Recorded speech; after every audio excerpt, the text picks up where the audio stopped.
Hi friends, welcome to the trailer review of Razakar.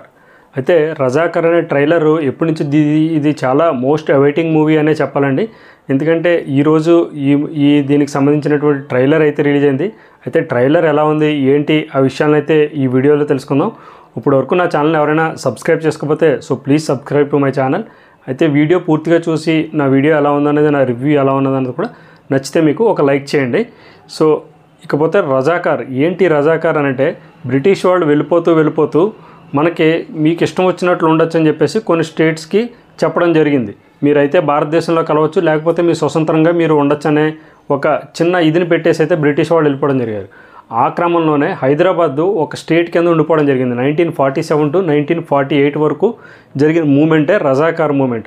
అప్పట్లో కొంతమంది నిజాంలు Razakar moment అంటూ, రజాకార్ అంటే ఒక సైన్యాన్ని, ప్రైవేట్ సైన్యాన్ని రెడీ చేసి ఇక్కడ ఉన్నటువంటి హిందువులను హింసించడం, వాళ్ళపైన అఘాయిత్యాలు చేయడం, మానభంగాలు చేయడం, ఎవరైతే హిందువులు అయితే ఉన్నారో వాళ్ళని పర్టికులర్గా తీసుకుని టార్గెట్ చేయడం, అదే రజాకార్ మూమెంట్. అయితే ఏంటి రజాకార్ మూమెంట్ తర్వాత ఏమైంది, ఎలా నాశనమైంది, వీళ్ళకి ఎవరు సపోర్ట్ చేశారనేదే ఈ ట్రైలర్లో అయితే చూపించడం జరిగింది. అయితే పాకిస్తాన్ కంప్లీట్గా వీళ్ళు నిజామ్స్ ఎవరైతే ఉన్నారో హైదరాబాద్ని పాకిస్తాన్లో విలీనం చేయాలని అయితే చాలా ప్లాన్ చేయడం జరిగింది.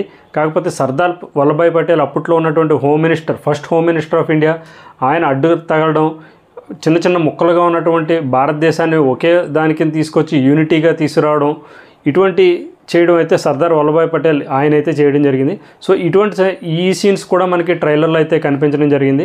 పైగా ట్రైలర్లో మనకు చూపించినటువంటి కొన్ని డైలాగ్స్ అయితే చాలా బాగున్నాయి. అందులో మతం మారాలి లేకపోతే రాజ్యం వదిలిపోవాలి అనేది డైలాగ్ అయినా కానీ, హిందువులుగా పుట్టి బానిసలయ్యారు, ముస్లిమ్స్గా మారి మాలికలు అవ్వండి అని చెప్పే డైలాగ్ అయితే కానీ, ఓంకారం వినిపించకూడదు, కాషాయం కనిపించకూడదు అని చెప్పేసి వాళ్ళ యొక్క నిజాముల యొక్క రూలింగ్ ఇది కానీ, ఇవన్నీ కూడా చాలా గూస్ బంప్స్ వచ్చే సీన్స్ అయితే చాలా ఉన్నాయి.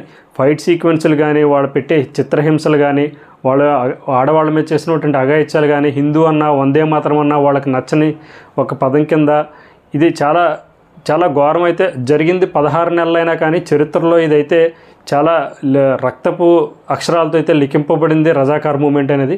సో ఇదంతా కూడా ట్రైలర్లో చాలా ఎక్సలెంట్గా, అయితే డైరెక్టర్ ఫస్ట్ మూవీ అయినా కూడా చాలా ఎక్సలెంట్గా తీసుకుని వచ్చాడు.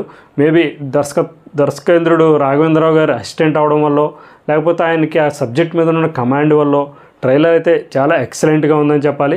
పెద్దగా ఆర్టిస్టులను కూడా ఇందులో బాగా ఎక్కువ స్టార్డమ్ అనే యాక్టర్ని అయితే ఎవరిని తీసుకోలేదు. ఇంద్రజ, అనసూయ, ఇకపోతే మన సింహ, ఇటువంటి వాళ్ళని మాత్రమే ఈ సినిమాలో తీసుకున్నారు. కాకపోతే ఎక్కడ కూడా మనకి యాక్టర్స్ రిక్వైర్మెంట్ అనేది అయితే మనకి ఎక్కడ ఈ ట్రైలర్లో కనిపించలేదు. ఇకపోతే బ్యాక్గ్రౌండ్ మ్యూజిక్ మాత్రం చాలా సూపర్గా ఉంది. బీమ్స్ ఈ సినిమాకి బ్యాక్గ్రౌండ్ మ్యూజిక్ ఇచ్చారు. బ్యాక్గ్రౌండ్ మ్యూజిక్ కూడా చాలా ఎక్సలెంట్గా ఉందని చెప్పాలి. ఓవరాల్గా ఒక 1947 to 1948 జరిగినటువంటి ఈ మూమెంట్ కానీ, సర్దార్ వల్లభాయ్ పటేల్ వచ్చే సీన్స్ కానీ, ఇటువంటివి కూడా చాలా ఎక్సలెంట్గా ఉన్నాయి. మెయిన్గా చెప్పాలంటే డైలాగ్స్ 3 minutes ఆఫ్ ది ట్రైలర్లో కూడా ప్రతి డైలాగు కూడా పేలిందని చెప్పాలండి. సో ఇలా అయితే ఉంది రజాకార్. సో ఇది ఇప్పుడు ఎలక్షన్ టైంలో ఈ ట్రైలర్ రిలీజ్ చేసి ఈ మూవీని March 1st అయితే తీసుకొస్తున్నారు. సో మేబీ ఎలక్షన్ కూడా ఒక పాయింట్ కింద తీసుకుని ఉండొచ్చు. ఆల్రెడీ రామ్ మందిర్ ఒక పాయింట్ కింద ఉంది. ఇప్పుడు ముస్లిమ్స్ని టార్గెట్గా ఆల్రెడీ జరిగింది. వాళ్ళు ఎలా చేశారు, వాళ్ళ భారతదేశాన్ని ఎలా నాశనం చేయాలనుకున్నారైతే ఇవన్నీ చూపించడం జరిగింది. సో ఇది friends Razakar movie trailer review. మీరు కూడా ఈ ట్రైలర్ చూస్తుంటే మీ అభిప్రాయాన్ని మీరు కామెంట్ సెక్షన్లో కామెంట్ చేయండి. అయితే నా వీడియో మీకు నచ్చినట్లయితే ఒక లైక్ చేయండి. ఎవరైనా నా ఛానల్ని సబ్స్క్రైబ్ చేసుకోకపోతే సబ్స్క్రైబ్ చేసుకోండి. బాయ్.